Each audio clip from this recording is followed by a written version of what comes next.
जय श्री ओम नमः सिद्धेभ्य। नमो अरिहंताणं नमो सिद्धाणं नमो आयर्याणं नमो वज्रायाणं नमो लोये सव्वसाहुणं। मंगलं भगवान् वीरो मंगलं गौतमो गणी मंगलं कुन्दकुन्दार्यो जैनधर्मोऽस्तु मंगलं। सर्वमङ्गलमाङ्गल्यं सर्वकल्याणकारकं प्रधानं सर्वधर्माणां जैनं जयतु शासनं। जैनं जयतु शासनं। जैनं जयतु शासनम। आचार्य वादीप सिंह सूरी द्वारा विरचित छत्र चूड़ामणि अपर नाम जीवनधर चरित्र की वांछना हम लोग कर रहे हैं। इसमें दूसरे लंब के 38 श्लोकों तक हम कल चर्चा कर चुके हैं। आज अपने को 39वें श्लोक से चर्चा को आगे बढ़ाना है। 38वें श्लोक में जीवनधर कुमार के क्रोधित जीवनधर कुमार की दशा बताई थी। उनको क्या हुआ कि गुरु आर्यनंदी ने उनको अपने स्वयं के जीवन का दृष्टांत बताया, फिर जीवनधर कुमार के पूरे पूर्व जीवन का दृष्टांत पूरा सुनाया और बताया कि आप वैश्य पुत्र नहीं हो बल्कि आप राजपुत्र हो, राजा सत्येंद्र के बेटे हो और काष्टांगार ने आपके पिताजी को धोखे से मार दिया था। ये सारा वृत्तांत उनको सुनाया। फिर जीवनधर कुमार को राजा वो अपने काष्टांगार से बदला लेने का भाव आया तो उनको बहुत क्रोध आया और क्रोधित जीवनधर कुमार की दशा को 38वें श्लोक में बताया। हालांकि आचार्य ने उनको बहुत बारंबार रोकने की और उनको शांत करने की बहुत चेष्टा की, लेकिन जीवनधर कुमार शांत नहीं हुए। उनको बहुत क्रोध आ रहा था। फिर अगले श्लोक में हम देखते हैं 39 श्लोक में, अलौकिक गुरु दक्षिणा वत्सरं क्षम्यतामेकं वत्सेयं गुरु दक्षिणा गुरुणेति निषिद्धोद्भूत कोन्धनो लेन्दयो गुरुम्। अन्वयार्थ, हे शिष्य, 1 वर्ष और क्षमा करो, यही मेरी पढ़ाने की गुरु दक्षिणा समझो। इस प्रकार गुरु से निषेधित हुआ। अत्र नीति, कौन ज्ञानवान या ज्ञान चक्षु पुरुष गुरु के आदेश का उल्लंघन करेगा। यहाँ पे क्या हुआ कि जो गुरु आर्यनंदी थे वो बार बार समझा रहे थे जीवनधर कुमार को कि आप क्रोधित ना हो और अभी बदला लेने की बात दिमाग में से निकाल दो, लेकिन उनको बहुत क्रोध आ रहा था जीवनधर कुमार को और वो नहीं मान रहे थे। तब गुरु आर्यनंदी ने कहा कि आप 1 वर्ष के लिए शांत हो जाओ और उसको क्षमा कर दो काष्टांगार को, और यही मेरी गुरु दक्षिणा समझो। और फिर नीति का श्लोक बता दिया कि भाई कौन ज्ञानवान या ज्ञान चक्षु पुरुष गुरु के आदेश का उल्लंघन करेगा, यानी कोई नहीं करेगा। सरलार्थ देखते हैं हम लोग, हे शिष्य, 1 वर्ष तक काष्टांगार को क्षमा करो, यही मेरे लिए गुरु दक्षिणा दो। गुरु के ऐसे वचन सुनकर कुमार शांत हो गए। इस प्रकार काष्टांगार की हत्या करने से जीवनधर कुमार को गुरु ने रोक दिया। कौन ज्ञानवान शिष्य होगा जो गुरु के आदेश का उल्लंघन करेगा, अर्थात कोई भी नहीं करेगा।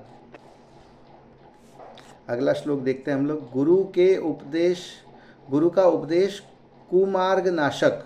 श्लोक नंबर 40, पश्यन् कोपक्षणे तस्य पारवश्यामसौ गुरु अशिक्षयत् पुनश्चैनमपथगनिः वाग्गुरु।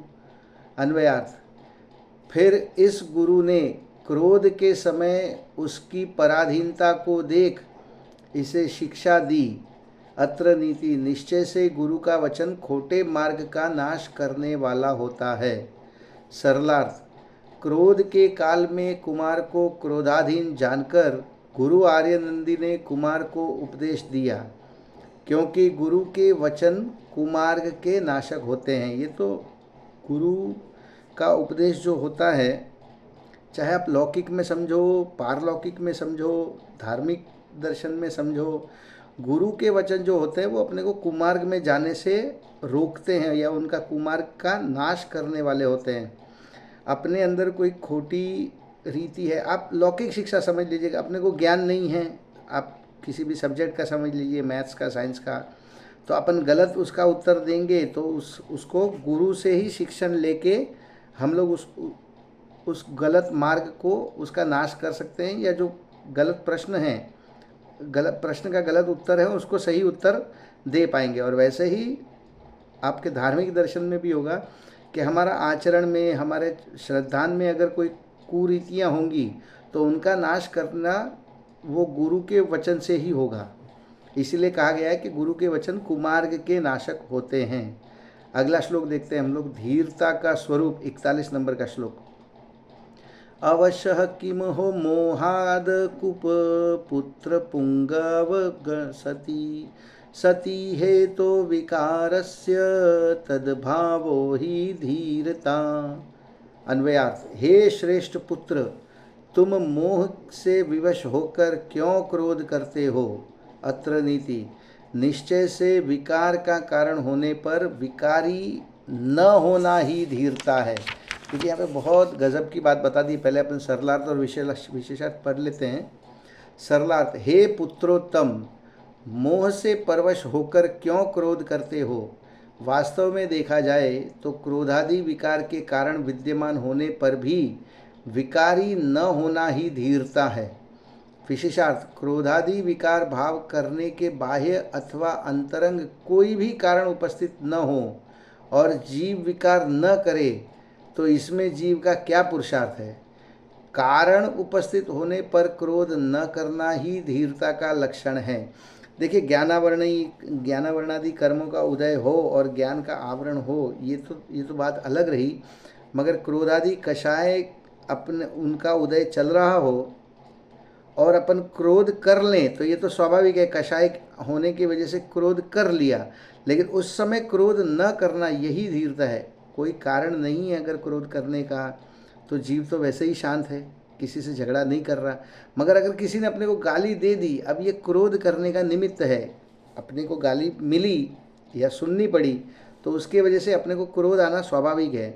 मगर उस क्रोध के समय में अगर अपन शांत रहें, क्रोध न करें, तो उसी को धीरता कहते हैं। यहाँ पे इस श्लोक में ये बताया गया है। अगला श्लोक देखते हैं हम लोग, 42 नंबर का श्लोक।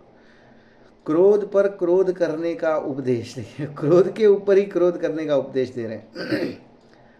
अपकुर्वती कोपश्चेत किम न कोपाय कुप्यसी त्रिवर्गस्या पवर्गस्य जीवितस्य च नाशिने।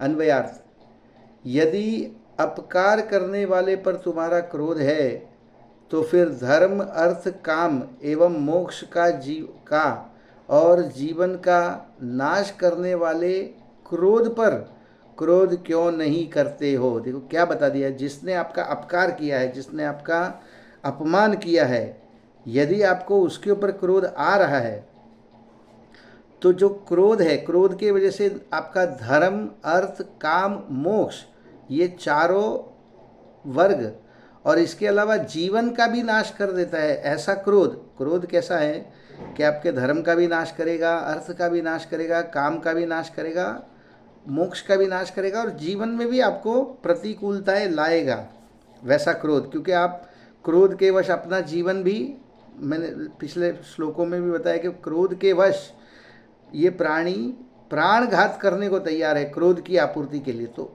वैसा जो अपना दुश्मन है, जो क्रोध, उसके ऊपर क्रोध करने की प्रेरणा इस श्लोक में दी गई है कि आपको क्रोध के ऊपर क्रोध आना चाहिए। क्रोध अपना हित चिंतक नहीं है। जैसे अपना अपमान करने वाला भी अपना हित चिंतक नहीं है, वैसे ही क्रोध भी अपना हित चिंतक नहीं है। क्रोधाग्नि से घर के घर जलते हुए देखे गए हैं, परिवार के परिवार जलते देखे गए हैं, समाज जलते देखे गए हैं, देश जलते देखे गए हैं क्रोध की वजह से। तो यहाँ पे उसी क्रोध के ऊपर क्रोध करने का उपदेश दे रहे हैं। सरलार्थ, अपकार करने वालों से क्रोध करना ही चाहिए। यदि यह तुम्हारा भाव हो तो धर्म, अर्थ, काम और मोक्ष के पुरुषार्थ का एवं जीवन का भी नाश करने वाले अपने क्रोध पर क्रोध क्यों नहीं करते। सच्चा पुरुषार्थ तो यह है कि तुम क्रोध करना ही छोड़ दो, क्षमाशील बन जाओ। सच्चा पुरुषार्थ तो क्षमाशील होने में ही है, क्रोध करने में नहीं है। देखिए हमारे पंडित जी थे संजीव जी, वो एक एग्जाम्पल देते थे कि रास्ते में आप जा रहे हो और 500 की नोट आपको गिरी हुई दिखी कहीं, तो क्या वो नोट उठाने में पुरुषार्थ है या नोट छोड़ के आने में पुरुषार्थ है? देखिए उठाना बहुत स्वाभाविक है, कोई नहीं देख रहा हो, उस रास्ता सुनसान हो, कोई आने जाने वाला नहीं हो, तो हर किसी को मन में ये लालच होगा कि उठा के वो नोट या तो अपने जेब में डाल दो, या कोई अगर धार्मिक पुरुष होगा तो वो सोचेगा कि ये पैसे मैं नहीं रखूँगा, मैं मंदिर की पेटी में डाल दूँगा। मगर वो भी करने की ज़रूरत नहीं है, वो छोड़ के आने में पुरुषार्थ ज़्यादा है। उसी तरह क्रोध जब आए, क्रोध के परिस्थितियाँ बने, अपना कोई अपमान कर रहा है, अपने को कोई क्रोध दिला रहा है, उस परिस्थिति में क्रोध न करना, उसको क्षमा करना, उसी में सच्चा पुरुषार्थ है। अगला श्लोक देखते हैं हम लोग 43 नंबर का। क्रोधी स्वयं ही दुखी, दहेत स्वयमेव रोषाग्निर्ना परम विषयम ततः, क्रुद्ध निक्षिपति स्वांगे वन्निमन्य दिक्षया। अन्वयार्थ, क्रोध रूपी अग्नि अपने आप को ही जलाती है, अर्थात क्रोध क्रोधी को ही पहले भस्म करता है, दूसरे पदार्थ को नहीं। इसलिए क्रोधी पुरुष दूसरे को जलाने की इच्छा से पहले अपने शरीर पर ही अग्नि डालता है। ये क्या होता है कि जब अपने को क्रोध आता है तो अपने शरीर के आप हाव भाव देखो तो इतने क्रोधित होने पर इतने लाल पीले हो जाते हैं, अपनी आंखें लाल हो जाती है, मुट्ठी भींचता है, दांत भींचता है ऐसा गुस्से में। तो उससे क्या हो रहा है, जब भी अपने को क्रोध आ रहा है और अपने को वो क्रोध सामने वाले पे निकालना है, उसके पहले वो क्रोध स्वयं हमको जला रही है। हमारे शरीर के हाव भाव बदल रहे हैं, हमारी मानसिक स्थिति बिगड़ रही है, हम दांत भींच रहे हैं, मुट्ठी भींच रहे हैं। कभी कभी तो गुस्सा है, सामने जिसके ऊपर गुस्सा निकालना वो न दिखाई दे तो दीवार पे भी हाथ मारते हैं, टेबल पे हाथ मारते हैं। बहुत लोग गुस्से में सर भी अपना पटकते हैं दीवार पर। तो यहाँ पे ये बताना चाह रहे जो क्रोध रूपी अग्नि है वो अपने आप को पहले जलाती है, अर्थात क्रोध क्रोधी को ही पहले भस्म करता है, दूसरे पदार्थ को नहीं। इसलिए क्रोधी पुरुष दूसरों को जलाने की इच्छा से पहले अपने शरीर पर ही अग्नि डालता है। सरलार्थ देखते हैं हम लोग। क्रोध रूपी अग्नि क्रोध करने वाले को ही जलाती है, क्रोधी जिस पर जीव पर क्रोध करता है उसे नहीं जलाती। उसको तो बाद में जलाएगी ना, पहले तो स्वयं जल जाएगा उसमें। जब क्रोध करेगा तो जीव स्वयं उसमें पहले जल जाएगा, फिर जब सामने वाला निमित्त जिसके निमित्त से क्रोध आ रहा है उसको फिर बाद में मारेगा। ऐसा यहाँ पे बताना चाह रहे हैं। फिर से पढ़ते हैं आप तो। क्रोध रूपी अग्नि क्रोध करने वाले को ही जलाती है, क्रोधी जीव जिस पर क्रोध करता है उसे नहीं जलाती। क्रोध करने वाला दूसरों को जलाने के लिए अंगारे तो उठाता है तो पहले उसका ही हाथ जल जाता है। ये इसके बहुत सारे उदाहरण अपने को मिल जाएंगे जीवन में। जैसे अपने को क्रोध में किसी के ऊपर कीचड़ फेंकना है तो कीचड़ उठाएंगे कि फेंकने के लिए कीचड़ को उठाने के लिए अपने हाथ से लेना पड़ेगा, तो पहले अपने हाथ गंदे होंगे फिर अपन उसके ऊपर फेंकेंगे, तब वो उसका शरीर कपड़े फेस उसका बाद में गंदा होगा। वैसे ही माचिस की तीली जो है उसको अगर किसी चीज़ को जलाना है तो उसको स्वयं को पहले जलना पड़ेगा, वो स्वयं जलती है फिर वो दूसरे को जलाती है। विशेषार्थ, यहाँ जलाने का अर्थ दुखी करना ही समझना चाहिए। क्रोधी दूसरों को दुखी या अपमानित करने की भावना से स्वयं ही नियम से दुखी होता है। जिसके ऊपर क्रोध किया जाएगा वह दुखी होगा ही, ऐसा नियम नहीं है। देखिए ये भी एक नियम है, ये भी एक बहुत गजब की बात है कि आपने जिसके ऊपर क्रोध किया, किसी के निमित्त से आपको क्रोध आया और आपने उस क्रोध के निमित्त को पाकर उसके ऊपर फिर से क्रोध किया।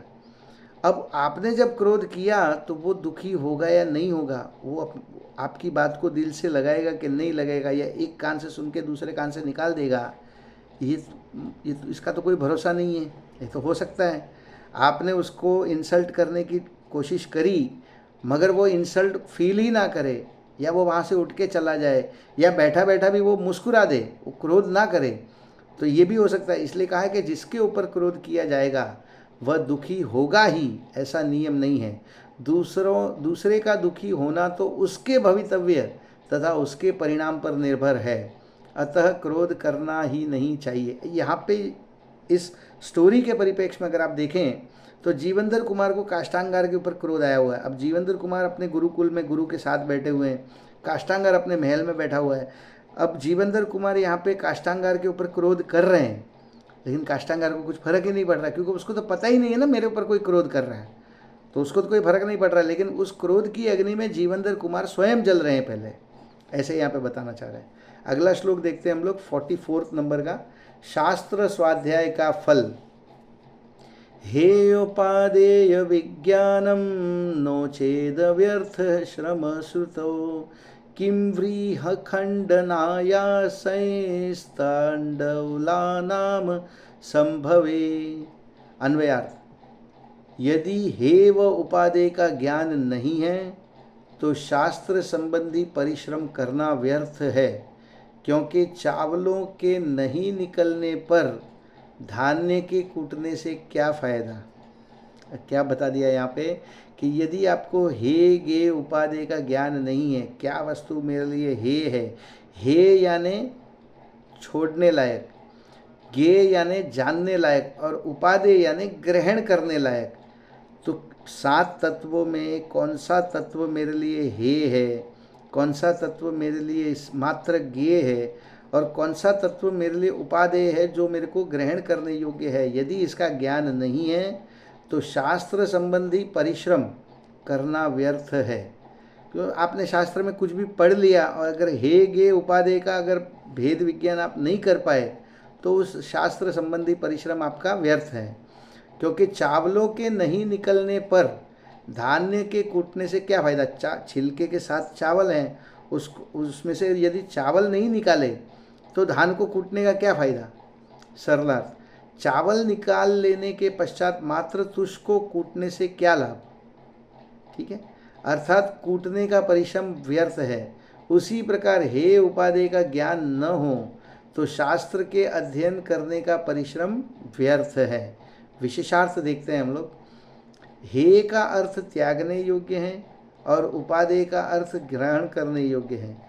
जीव, अजीव, आश्रव, बंध, संवर, निर्जरा और मोक्ष, ये 7 तत्व हैं। जानने की अपेक्षा तो ये 7 तत्व उपादेय हैं। गे का अर्थ जानने योग्य। अब क्रम से 7 तत्वों का हे गे उपादेयपना सिद्ध करते हैं। अब यहाँ पे 7 तत्व की चर्चा है, उसको हम लोग देखते हैं। सबसे पहला तत्व उसमें है जीव तत्व। 7 तत्व हैं, जीव, अजीव, आश्रव, बंध, संवर, निर्जरा और मोक्ष। इन 7 तत्वों में हे गे उपादेय का विभाजन किस प्रकार करना है ये इस श्लोक में बता रहे हैं, जिसको हम लोग पढ़ते हैं आगे। सबसे पहला तत्व है जीव तत्व।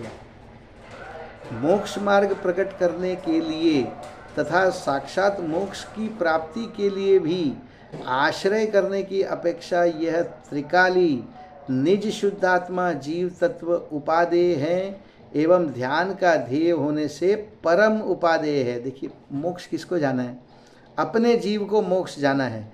तो मोक्ष मार्ग प्रकट करने के लिए तथा साक्षात मोक्ष की प्राप्ति करने के लिए, उसकी प्राप्ति का आश्रय करने के लिए उसकी अपेक्षा से ये त्रिकाली निज शुद्धात्मा या जीव तत्व उपादेय हैं।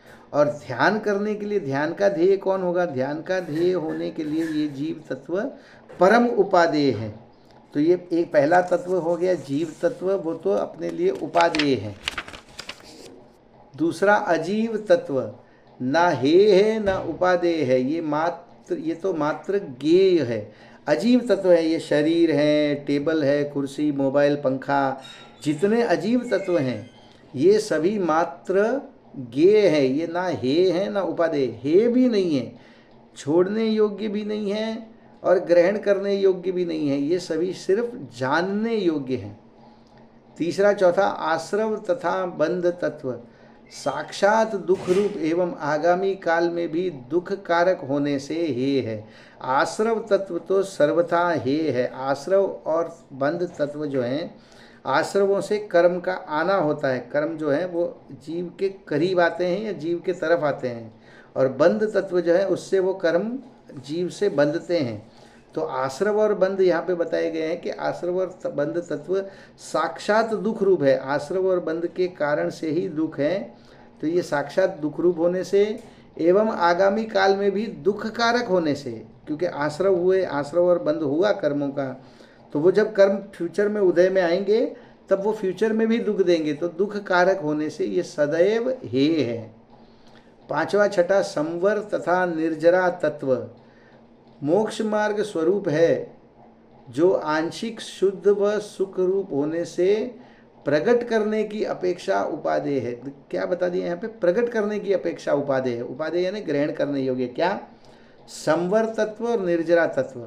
देखिए 7 तत्व हैं, इनका एक छोटा सा एग्जाम्पल आता है शास्त्रों में, उससे ये 7 तत्व समझ में आएंगे कि एक नाविक जो है वो अपनी नाव में नदी पार करने के लिए नदी के बीच में है। अब यहाँ पे नदी जो है वो अजीव तत्व है, जो नाविक है वो तो जीव तत्व है, ये दो तो हो गए। अब उस नाव में एक छेद हो गया, तो छेद होने से क्या हो रहा है कि पानी अंदर आ रहा है, तो जो पानी का आना है उसको आश्रव तत्व कहा। आके पानी जो है वहाँ पे अंदर बोट में, उस नाव में रुक रहा है, उसको बोलते हैं बंध तत्व, क्योंकि पानी का आना वो आश्रव और आकर रुक जाना वो बंध तत्व। फिर क्या है कि संवर तथा निर्जरा। अब संवर तत्व क्या है कि जो नया पानी अंदर आ रहा है उसको अगर वहाँ पे डट्टी लगा दी, एक बुश लगा दिया, उसको बंद कर दिया कपड़ा लगा के, तो नया पानी नहीं आएगा। वो नया पानी को रोकना उसका नाम संवर तत्व, और जो अंदर पानी पड़ा हुआ है उसको धीरे धीरे करके बाहर निकालना उसका नाम निर्जरा तत्व। और जब पूरा पानी क्लियर हो जाएगा, नाव में एक बूंद भी पानी नहीं रहेगा, वो कहलाएगा मोक्ष तत्व। ये एक एग्जाम्पल मात्र समझने के लिए है। तो इसी तरह संवर और निर्जरा से क्या होता है? संवर से नए कर्म आना बंद हो जाते हैं, और निर्जरा से जो पुराने कर्म हैं वो या तो फल देकर या बिना फल दिए वो खिरने लगते हैं, उसको बोलते हैं संवर और निर्जरा तत्व। तो मोक्ष मार्ग स्वरूप है संवर और निर्जरा तत्व, जो आंशिक शुद्ध व सुखरूप होने से प्रकट करने की अपेक्षा उपादेय है। सिर्फ प्रकट करने की अपेक्षा उपादेय है क्योंकि वो आंशिक शुद्ध है और सुख स्वरूप है। 7वां मोक्ष तत्व साध्य है और प्राप्त करने की अपेक्षा सर्वथा उपादेय है। मोक्ष तो सभी जीव का फाइनल डेस्टिनेशन तो मोक्ष है, सभी को मोक्ष जाना है, इसलिए मोक्ष तत्व जो है वो सर्वथा उपादेय है, ग्रहण करने योग्य है। 45 नंबर का श्लोक देखते हैं हम लोग। तत्व ज्ञान का फल मिलना आवश्यक। तत्व ज्ञानम च मोघम स्यात् तद्धूरध्व प्रवर्तिनाम पाणो कृतेन दीपेन किम कूपे पतताम फलम। अन्वयार्थ। शास्त्र और तत्व ज्ञान के विरुद्ध प्रवृत्ति करने वाले पुरुषों का तत्व ज्ञान भी वृथा है। कुएं में गिरते हुए पुरुषों को हाथ में रखे हुए दीपक से क्या फल है? ठीक है, सरलार्थ, हाथ में दीपक होने पर भी कुएं में गिरता है तो दीपक से क्या लाभ है? आप हाथ में दीपक लेके चल रहे हैं, दीपक किस लिए लिया है कि आगे यदि कोई अनिष्टकारक वस्तु है, कोई रास्ते का पत्थर है या कुआं आ रहा है, उसको देख के उससे बचने के लिए हाथ में दीपक रखा हुआ है। अब हाथ में दीपक रखे होने पर भी कुएं में गिरता है तो दीपक से क्या लाभ? दीपक व्यर्थ ही सिद्ध हुआ। इसी प्रकार तत्व ज्ञान होने पर भी तत्व के विरुद्ध प्रवृत्ति करने वाले पुरुषों का तत्व ज्ञान व्यर्थ ही सिद्ध हुआ। क्या गजब का उपमा अलंकार यहाँ पे दिया है कि आप में आपको तत्व ज्ञान है पूरा, 7 तत्वों का स्वरूप आपको खबर है, 7 तत्वों की पूरी पहचान है आपको। ये होते हुए भी, तत्व ज्ञान होते हुए भी यदि आप तत्व के विरुद्ध प्रवृत्ति कर रहे हैं, ठीक है, तो उस तत्व ज्ञान का आपको कोई फायदा नहीं है। तो उसके लिए दीपक की उपमा दे दी कि आप रास्ते में टॉर्च, दीपक, पुराने ज़माने में दीपक आता था, अब तो टॉर्च आ गई, मोबाइल की लाइट आ गई, आप बल्ब लेके चल रहे हैं, ठीक है। अब वो लेके इसलिए चल रहे हैं कि अपन आगे खड्डे में ना गिरें, कुएं में ना गिरे, पत्थर से ना टकराएं, अपने पैरों के नीचे कोई जीव ना आ जाए। और अगर वो होते हुए भी अगर आप कुएं में गिर रहे हो तो उस दीपक का आपका क्या प्रयोजन सिद्ध हुआ? कोई प्रयोजन सिद्ध नहीं हुआ। विशेषार्थ, शास्त्र के अध्ययन और पूर्व पुण्योदय से जीवादि सप्त तत्व का हेय उपादेय रूप ज्ञान होने पर भी यदि जीवन में अन्याय, अनीति और अभक्ष्य रूप पाप प्रवृत्ति का अभाव नहीं हुआ और मोक्ष मार्ग भी प्रकट नहीं हुआ तो तत्व ज्ञान का होना व्यर्थ ही समझना चाहिए। बहुत गहरी बात बता दी है यहाँ पे एक छोटे से श्लोक में, कि आपको शास्त्र का आपने अध्ययन किया और पूर्व का पुण्य का उदय था आपका, उसके वजह से आपको जीवादि सप्त तत्वों का हे उपादेय रूप ज्ञान हो गया। जो पिछले श्लोक में अपने को बताया कौन सा हे है कौन सा गे है, ये एक तो पूर्व का पुण्योदय था और दूसरा आपने यहाँ पे पुरुषार्थ से शास्त्रों का स्वाध्याय किया, उससे आपको 7 तत्व जो थे जीवादि उनका हे उपादेय रूप ज्ञान तो हो गया। मगर यदि जीवन में अन्याय, अनीति और अभक्ष्य इन तीनों का त्याग नहीं है, अन्याय का त्याग नहीं है, अनीति का त्याग नहीं है और अभक्ष्य रूप त्याग नहीं है, अभक्ष्य पदार्थों का त्याग नहीं है, और ऐसी अगर पाप प्रवृत्ति आपके चल रही है जीवन में, अभक्ष्य रूप पाप प्रवृत्ति का अभाव नहीं हुआ, अगर ये पाप प्रवृत्ति इनका अभाव नहीं किया और मोक्ष मार्ग प्रकट नहीं किया तो इस तत्व ज्ञान का, इस पूर्व पुण्योदय का और शास्त्र स्वाध्याय का क्या फायदा। ठीक है ना। मोक्ष मार्ग भी प्रकट नहीं हुआ तो तत्व ज्ञान का होना व्यर्थ ही समझना चाहिए। 46 नंबर का श्लोक देखते हैं हम लोग। तत्व ज्ञान के अनुसार ही प्रवृत्ति योग्य, तत्व ज्ञानानुकूलम तदनुष्ठातुम त्वरमहिषि, मुशीन्तं धीधनं न स्याद्यता मोहदिधस्युभिः।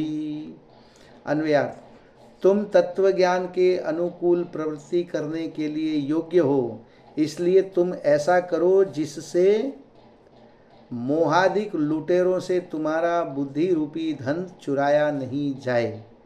सरलार्थ, इसलिए हे कुमार, ये जीवनधर कुमार को भी बता रहे हैं और अपने को भी यही प्रेरणा दे रहे हैं, अपने को भी यही उपदेश दे रहे हैं कि हे कुमार, तुम तत्व ज्ञान के अनुसार ही प्रवृत्ति करना योग्य है। यदि ऐसा नहीं करोगे तो मोहादि चोर तुम्हारे बुद्धि रूपी धन को लूट लेंगे।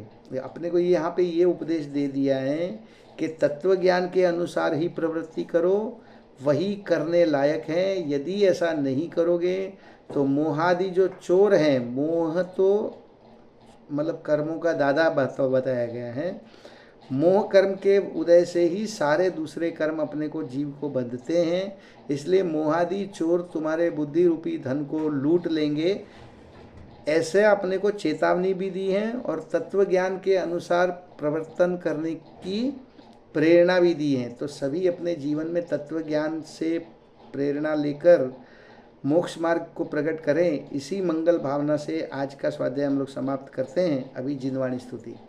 हे जिनवाणी भारती तो हे जपो दिन रैन, जो तेरी शरणाग्रहे सो पावे सुख चैन। जिनवाणी के ज्ञान ते सूझे लोकालो, सो वाणी मस्तक नमो सदा देत हूँ ढोक, सदा देत हूँ ढोक, सदा देत हूँ ढोक।